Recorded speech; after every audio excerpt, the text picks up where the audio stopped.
Hello friends, Radhe Radhe, जय श्री कृष्णा। मैं सोफ्टी सिंह आपके अपने यूट्यूब चैनल माय शिव साधना में आप सभी का हार्दिक स्वागत करती हूँ। कैसे हैं आप सब? आशा करती हूँ आप सब अच्छे होंगे, स्वस्थ होंगे।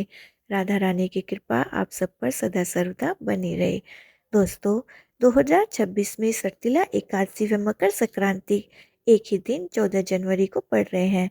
यह बड़ा ही दुर्लभ और शुभ संयोग है।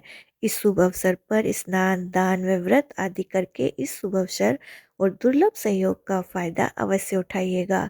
दोस्तों, पौष पुत्रदा एकादशी के उपरांत माघ माह के कृष्ण पक्ष में आने वाली इस एकादशी को सटतिला एकादशी कहते हैं। तिल स्नान, तिल का उपटन, तिल का हवन, तिल का तर्पण व तिल का भोजन और तिलों का दान, तिल के ये 6 प्रयोग इस व्रत में जरूर करें। इनके प्रयोग के कारण यह सटतिला एकादशी कहलाती है।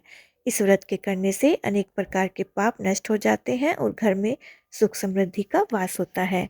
तो आज की वीडियो में आप जानेंगे सटतिला एकादशी की सही तिथि, पारण के शुभ मुहूर्त और पुण्य काल और महापुण्य काल के शुभ समय के बारे में। इसके अलावा आप सटतिला एकादशी की व्रत कथा और एकादशी माता की कहानी भी इसी वीडियो में सुनने वाले हैं।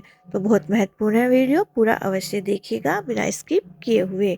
और वीडियो पसंद आए तो उसे लाइक, शेयर और मेरे चैनल को सब्सक्राइब अवश्य करिएगा। तो चलिए वीडियो शुरू करते हैं। सबसे पहले जानते हैं कि एकादशी की तिथि कब शुरू हो रही है।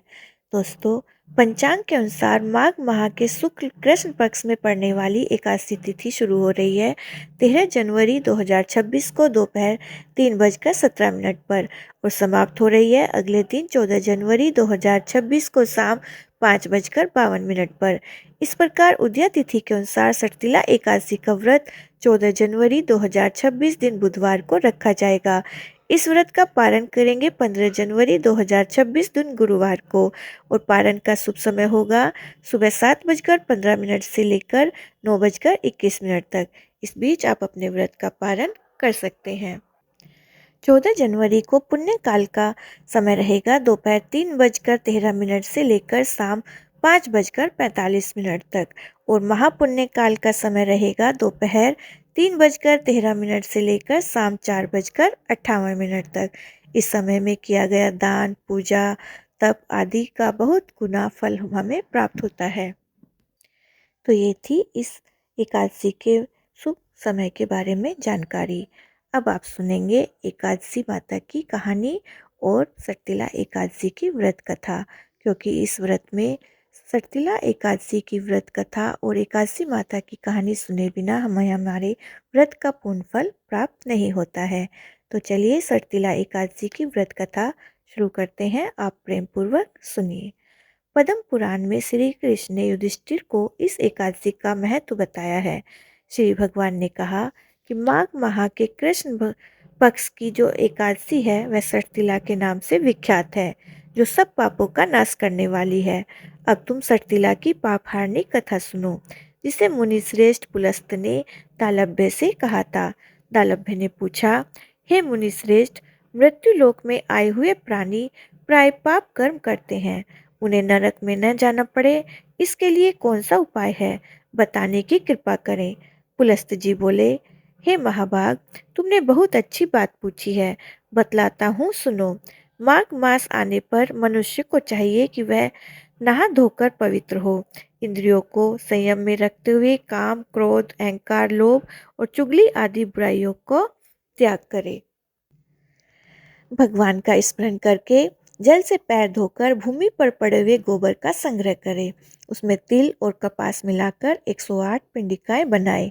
फिर माघ में जब आद्री या मूल नक्षत्र आए तब कृष्ण पक्ष की एकादशी करने के लिए नियम ग्रहण करे। अच्छे से स्नान करके पवित्र हो, शुद्ध भाव से देवादिदेव श्री विष्णु की पूजा करे। कोई भूल हो जाए पर श्री कृष्ण का नामोच्चारण करे। रात को जागरण व होम करे।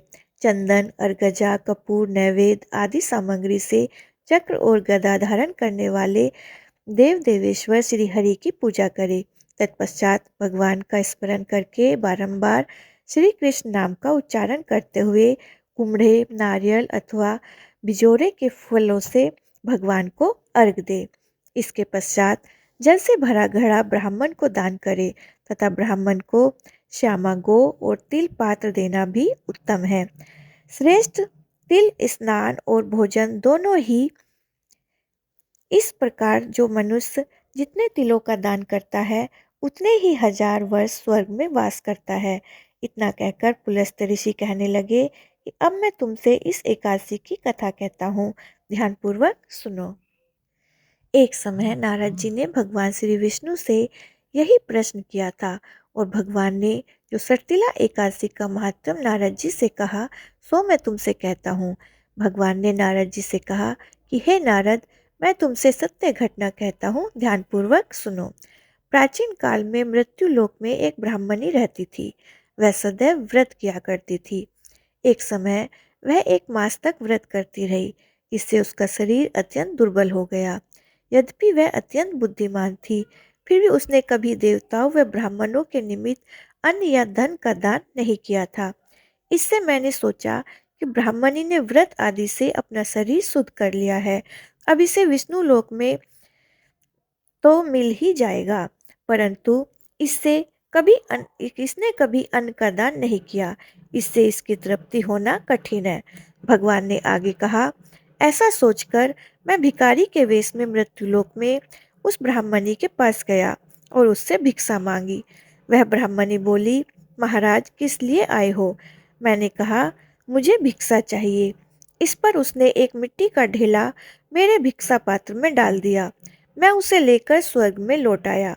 कुछ समय बाद ब्राह्मणी भी शरीर त्याग कर स्वर्गलोक में आ गई।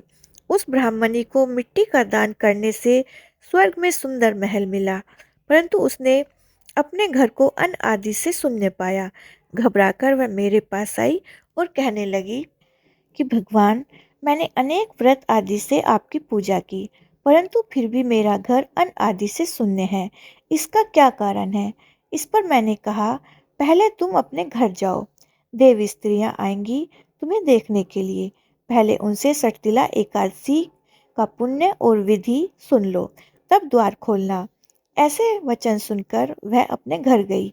जब देव स्त्रियां आई, उसने द्वार खोलने को कहा तो ब्राह्मणी बोली, आप मुझे देखने आई हैं तो सटतिला एकादशी का महात्म्य मुझसे कहो। उनमें से एक देव स्त्री कहने लगी, मैं कहती हूँ, सुनो। जब ब्राह्मणी ने सटतिला एकादशी का महात्म्य सुना तब द्वार खोल दिया।